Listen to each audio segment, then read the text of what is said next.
ఈరోజు 3వ తారీఖు జనవరి 2026 శనివారము. కన్యా రాశి వారికి ఈరోజు ఆదాయం కన్నా ఖర్చు అధికమవ్వడము, తక్కువ ఖరీదు వస్తువులు ఎక్కువ ఖరీదు కొనుగోలు చేయడం వల్ల నష్టాలు కనపడుతున్నాయి. జాగ్రత్త. మీకు డబ్బులు ఇవ్వాల్సినటువంటి వారు మిమ్మల్ని కొంచెం ఇబ్బంది పెడుతూ ఉంటారు. అయితే వాళ్ళతో తగాదాలు పెట్టుకోకండి. విద్యార్థులు మొబైల్ ఫోన్లు గేమ్లు ఆడడం వల్ల, బద్ధకం వల్ల చదువు పాడే అవకాశం ఉంది కాబట్టి శ్రద్ధ పెట్టాలి.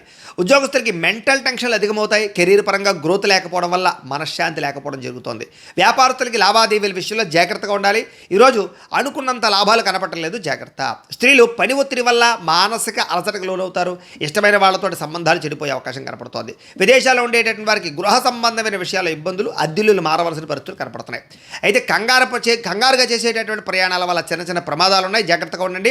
కొంచెం తొందరగా బయలుదేరడానికి ప్రయత్నం చేయండి. కుటుంబ సభ్యుల మధ్య మాట పట్టింపులు, తగాదాలు, ఆస్తి వివాదాలు ఉన్నాయి. జాగ్రత్త. ఇతరుల వ్యక్తిగత విషయాల్లో తలదూర్చకండి. అనవసరమైన వ్యక్తుల గురించి సాక్ష్యాలు చెప్పకండి. మీకే ప్రమాదం. జాగ్రత్త. దీర్ఘకాలిక రోగాలను వారు తినే తిండి విషయంలోనూ, ఆహార విషయంలోనూ జాగ్రత్త తీసుకోండి. ఖచ్చితంగా వ్యాయామాన్ని చేయండి. ప్రేమికులకి ఒకరి మీద ఒకరికి నమ్మకం తగ్గే అవకాశం కనపడుతుంది. అనవసరమైన విషయాల వల్ల గొడవలు కనపడుతున్నాయి. జాగ్రత్తగా ఉండండి. భార్యాభర్తలు పాత విషయాలు మాట్లాడుకోవడం వల్ల కుటుంబంలో వ్యక్తుల మధ్య మీకు గొడవలు కనపడుతున్నాయి కాబట్టి అలాంటివన్నీ కూడా తగ్గించుకోండి. పెట్టుబడులు పెట్టేటప్పుడు, గృహాలు భూములు కొనుగోలు చేసేటప్పుడు డాక్యుమెంట్ వెరిఫికేషన్ జాగ్రత్తగా చేసుకోండి. సంతకాల విషయంలో జాగ్రత్త.